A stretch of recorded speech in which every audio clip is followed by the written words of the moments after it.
evening, we bring you the latest in the world of sports. I'm Carlo Pamintuan. And we give you the conversations you want to hear from your favorite icons and athletes. I'm Daez-Fabros. In tonight's Game Plan,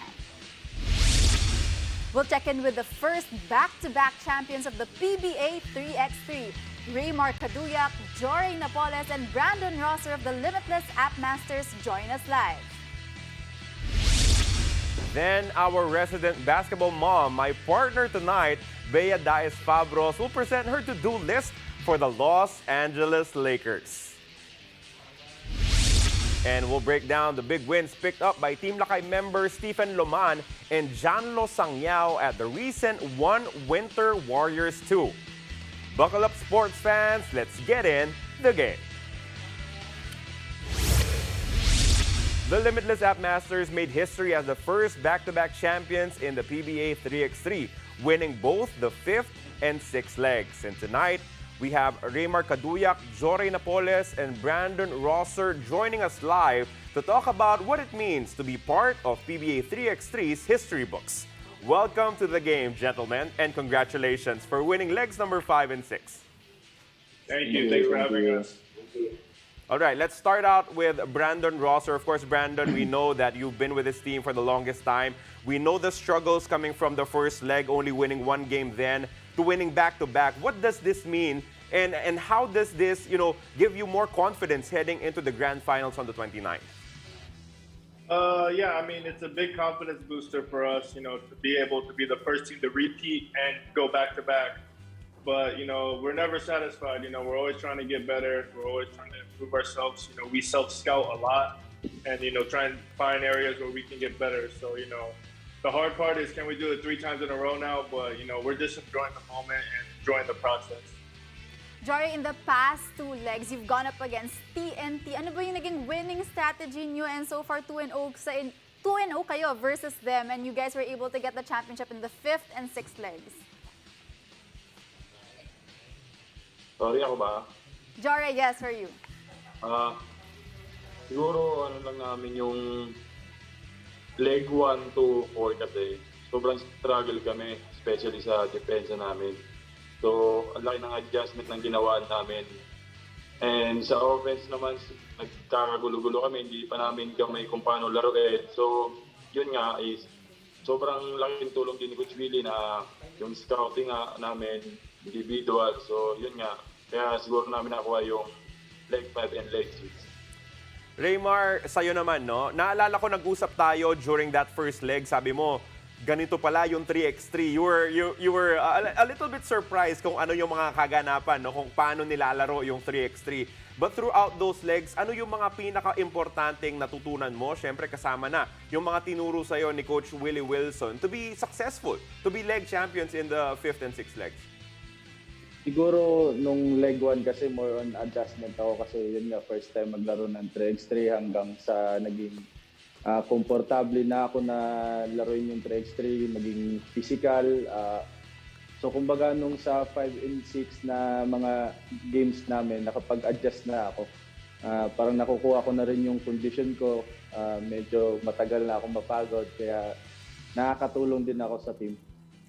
That's right. For you, Brandon, coming into the grand finals, which is set this December 29, you're coming in as back-to-back champions. First ever in PBA 3x3 history. Are you guys feeling any pressure coming into the grand finals leg? Not really. Nobody puts any more pressure than what we put on ourselves. We're hard on ourselves. We know what we're capable of doing because we've done it 2 times in a row now. And, we know that, the target is on our backs because we went back-to-back and repeated. But, that's something that we invite. And, we just go out there and play our game. And, whatever happens, happens. But, our confidence is really high, individually and as a group. JOREY, ikaw naman, you were an addition to the squad, pero nakita natin na you fit well into the 3x3 game. Can you tell us kung gaano kahirap yung naging adjustment mo, of course, playing for the Phoenix Super LPG Field Masters and the 5-on-5 game dun sa whole court game to 3x3? Ano yung mga pagkakaiba na meron dun sa dalawang laro? Sa 3x3, sobrang yung pace ng laro, sobrang ang bilis eh. So, kailangan mo talaga mabilis ka din magbasa kung sino yung bantay mo, kung paano ka dedepensa. Kasi very important yung segundo kasi hindi ka pwede talagang magpahinga Kasi once nakashoot ka, didepensa ka agad. So, yun lang. Usap-usap lang recognize namin. So, mga mismatch, ganon. So, andyan naman si Coach Will para i-remind kami always. Yun lang. Raymar, para sa'yo naman, alam natin, magka-Christmas na. Pero next week, December 29, you'll have your grand finals leg. So, ano yung magiging preparation nyo for the next coming days up until the December 29 last leg for the PBA 3x3? Kumbaga, kung ano yung mga tinraining namin nung mga nakaraang araw, kumbaga, mas hihigitan pa namin yun. Magpo-focus kami kung saan yung mga mistake namin, mag-a-adjust kami lalo sa mga good na mga mga adjustments. Now going back to Brandon, this was also very clear to me. As I said, you struggled in that first leg, only picking up one win against Zamboanga. But what was clear even from that leg was you were in this to win this. I mean, you were frustrated when you lost. You brought so much energy, so much emotion into the game. Just how big is it that you will be heading into the grand finals? Of course, kasali na kayo, no? You are part of the 10 teams that will be moving forward. And there is 750,000 pesos at stake for the winner in the grand finals, much more than what was at stake at the legs. Yeah, I mean, it's a great opportunity to have, to play for that much money and to play for the Phoenix franchise. But yeah, like you stated, this means a lot to, myself and my teammates. We work really hard and we take it really serious.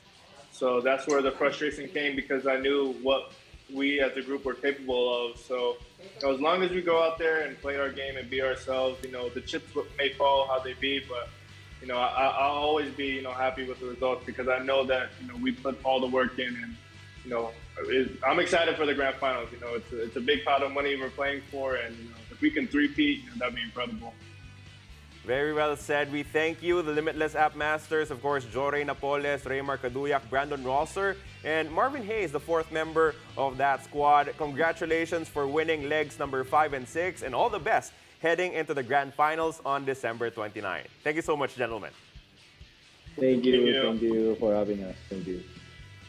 After the break, it's all NBA as our resident basketball mom, my partner, Bea Daez-Fabros, will present her to-do list for the Los Angeles Lakers. Stay tuned. You're watching The Game.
Welcome back to The Game. As we are graced with the presence of a basketball mom, my partner, Bea Daez-Fabros, we decided to give her an assignment of providing a to-do list for some basketball teams. And tonight, Bea will begin presenting her to-do list for none other than LeBron James and the Los Angeles Lakers.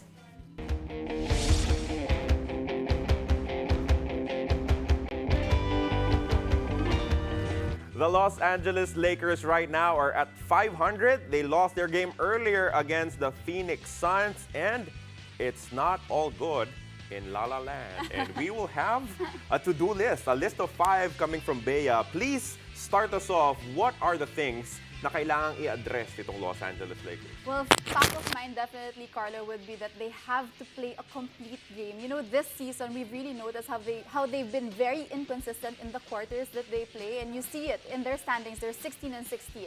6 of the games that they've lost there, they actually were leading by double digits, and then they lost it in the third quarter. And then 5 of them, they were trailing behind, and then suddenly they did something spectacular in the third and the fourth quarters. But that's not the kind of habit that you would like to build for a team that's actually still trying to gun for a championship with all the stars that they have. Just one question about it. Bakit hindi sila makalaro ng full game? Is it the coaches not doing enough adjustments? Is it the stamina of the older players?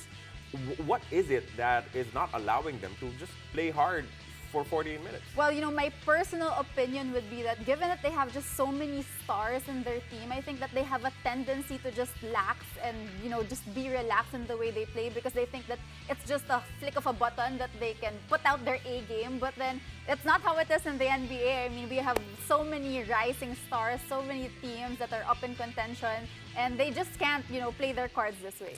All right, moving forward to your item number 2 in your to-do list. It's very simple, but it's something that they really have to focus on.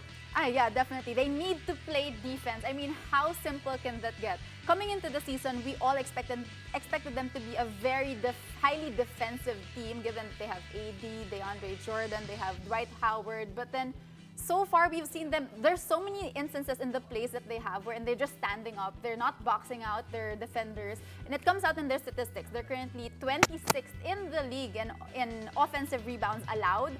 They're currently 28th in terms of points allowed per game. So, I mean, the stats says it all.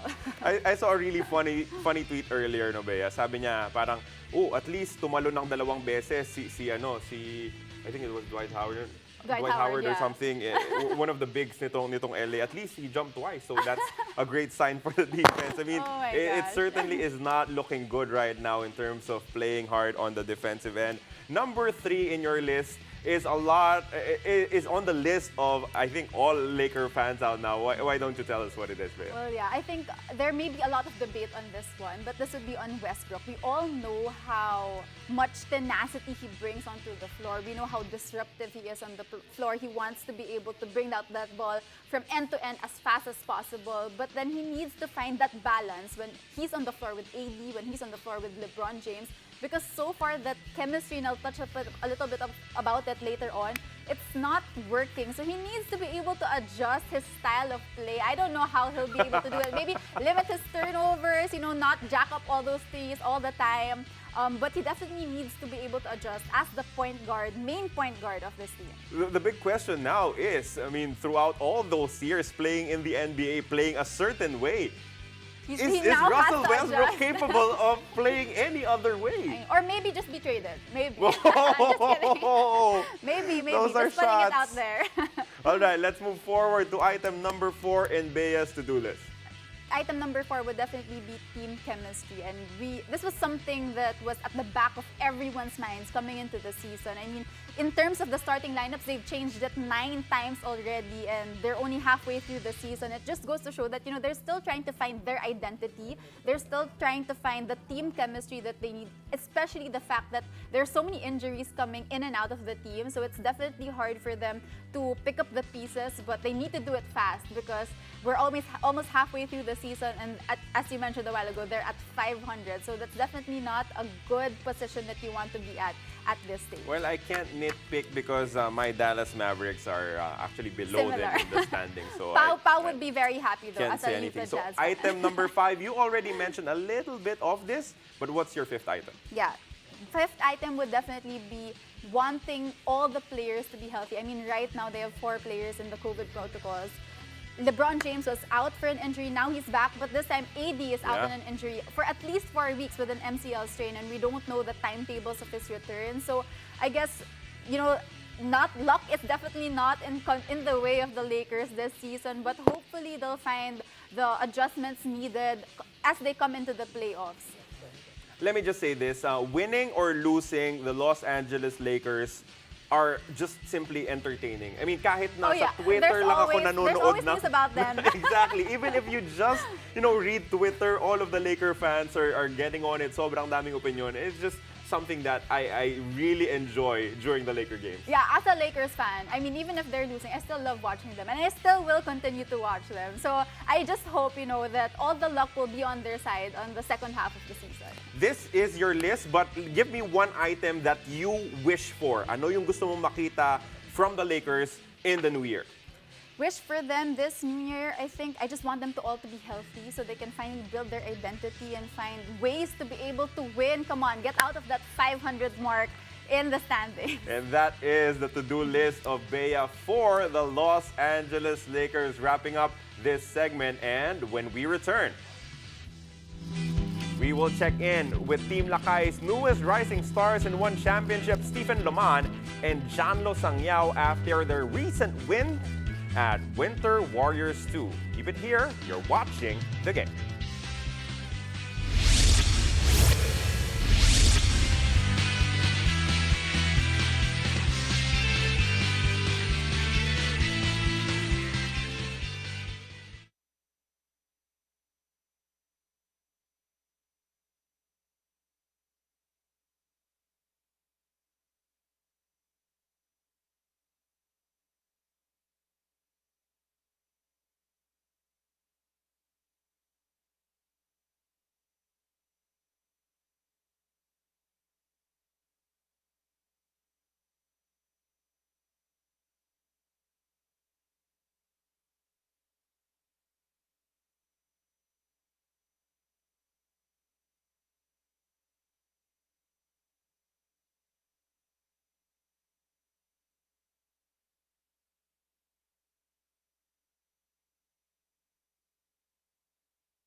You're watching The Game. Let's move over to mixed martial arts with Team Lakay rising stars Stephen Loman and Jhanlo Sangiao coming up with dominant wins in the recent Winter Warriors 2. Joining us tonight are the pair of winners themselves, Stephen and Jhanlo, good evening and welcome to the game. And first of all, congratulations to your wins. Good evening and thank you so much. Yeah, Stephen, let's start with you. You had a big knockout win versus YUSUP SAADULAEV. In-expect niyo ba ng Team Lakay na makaka-knockout ka kaagad on the first round alone? For that, I never expect a knockout, but because nga sa laban, everything can happen. Pwedeng ma-knockout o ma-submit. Pero at least I'm focused sa laban.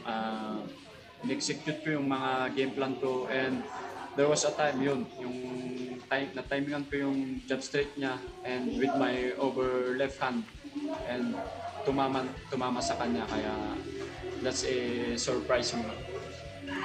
Now, Jhanlo, it was your one championship debut. You won via rear naked choke. Pero nakita natin, no, tinamaan ka rin, no? Magaling din yung kalaban mo from Indonesia. You were also hit early in that matchup. How did you stay composed? Siyempre, you know, you're very young into your career, very early into your career. How did you stay composed to be able to get that stoppage win via tap out? Yun yan, sabi nila, anything can happen. Pero yung feeling ko, parang hindi na ako natamaan. Parang it's more on a push. Tsaka lang ako medyo natapilok dun sound, kaya parang nahilo. Pero ginawa ko yung best ko para bumawi sa striking, then to take him down, tapos finish him with a rear naked choke. Now, Jhanlo, alam mo, it's very rare that we get to see a father and son tandem. You have your coach Mark as your father and coach as well. So, how does that tandem go about? Ano ba yung natututunan mo from him? Yun, masaya kasi, you know, father ko is coach ko. Parang yun na rin yung bonding namin pag nag-training kami. Training ako. Parang tinuturuan niya ako sa career ko, sa life. And siya nagpupush lagi sa akin. And now, moving on to Stephen, yung isang suntok mo, yung overhand left, nung tumama, 2 beses na knockout yung kalaban mo, no? He fell, nag-hammer fist ka, tapos natumba ulit dun sa lakas nung tinanggap niya nung una. But he was the number 3 ranked contender sa One Championship Bantamweight Division. The number 2 ranked contender, yung teammate niyo, si Kevin Bilingon, unfortunately lost later in that evening. So, are you expecting na sa susunod na ma-update yung rankings, makapasok ka na sa top 5 ng One Championship? Yes, yan yung goal ko sana na kahit papaano makapasok sana ako sa rankings.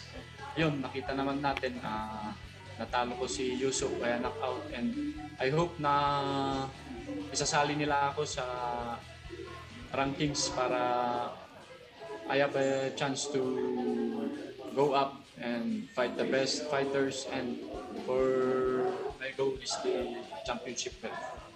Stephen, given that you defeated the number 3 ranked YUSUP, what is next for you in the bantamweight division?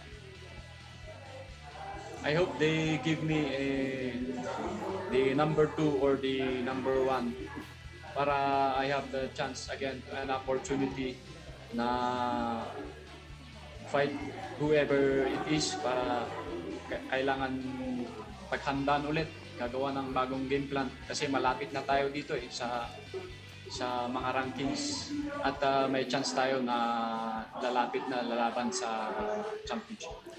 Well, kung ako tatanungin, Stephen, yung wish ko for the new year is makalaban mo yung tumalo kay Kevin Bilingon, no? An outstanding athlete coming from Korea, and that should be a really good matchup. Now, moving on, final question dito kay Jhanlo. What was the experience like? Alam naman natin, ito yung pinakamalaking card na nasalihan mo. Just the bright lights of One Championship, yung pag-announce ng pangalan mo inside the circle. What was it like, and does that inspire you to train even harder and perform better sa pagpapatuloy ng inyong career? Actually, it does kasi, you know, yung One Championship, it's a malaking-malaki. Parang dream ko na rin yan. Dream ko na since bata pa lang ako. Yan na talagang gusto kong gawin. Training ko yung sarili ko para pagpasok natin dun sa loob ng cage, makuha natin yung panalo. Alright, maraming salamat sa inyong dalawa, Stephen Loman and Jhanlo Sangiao. And congratulations once again for your stoppage wins, a knockout and via tap out sa One Winter Warriors 2. Congratulations, gentlemen. Thank you so much for having us. Now, let's move on to a bigger fight being experienced by our fellow countrymen. Marami sa mga kababayan nating nasalanta ng Bagyong Odette ang walang makain, walang tubig, walang masisilungan at nawalan ng mahal sa buhay. Ipadama po natin sa kanila ang diwa ng bayanihang Pilipino. Sa mga gustong tumulong, maaari kayong magmalasakit sa mga sumusunod na accounts na inyong makikita sa inyong screens.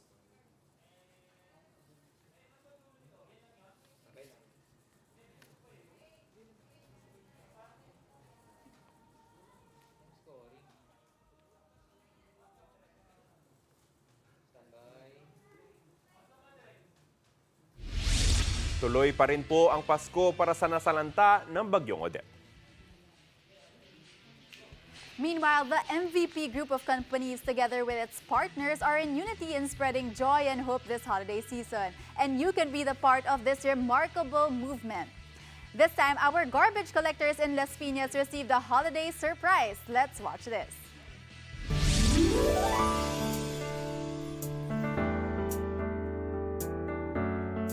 Itong grupo ng mga garbage collectors dito sa Las Piñas, napili namin kasi alam namin ang mga basurero, isang grupo yan na napaka-importante ngayong time ng pandemic, lalo na ngayon kasi hindi sila tumitigil. Can you imagine kung walang basurero na mangongolekta ng ating mga basura, ano na mangyayari sa atin? Health and sanitation pa rin kasi yung pinag-uusapan dito. So just like yung mga frontliners natin sa ospital, hindi rin tumitigil ang mga basurero, miski nung kasagsagan ng ating pandemic noong 2020, hindi sila tumitigil sa pagtatrabaho. Tuloy pa rin ang Pasko ng Pinoy kahit ano pa mang pasakit sa ating bumalakid. Pag-ibig sa ating puso ay mamamalagi na para bang ngiti dito sa ating labi. Basta ating mga puso. Las Piñas kasi is one of our partner LGUs. So isa sa pinaka-importante rin na customers ng Maynilad sa pakikipag-partneran namin sa LGUs, pangunguna ni Mayor Mel Aguilar. Meron kaming partnership at isa ito sa aming naging programa para sa kanila.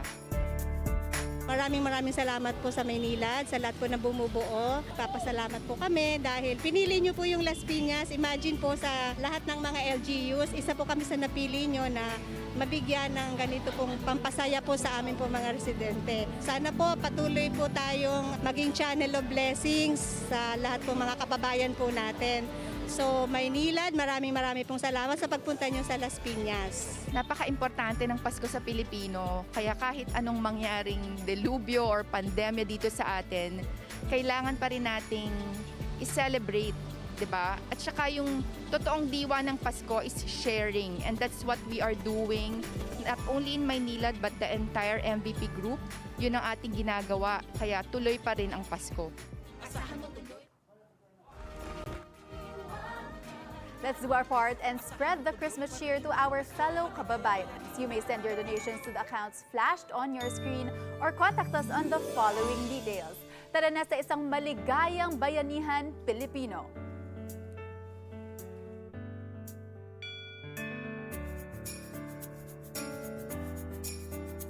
Once again, thank you for joining us. I'm Daez-Fabros. And I'm Carlo Pamentuan, and this has been The Game.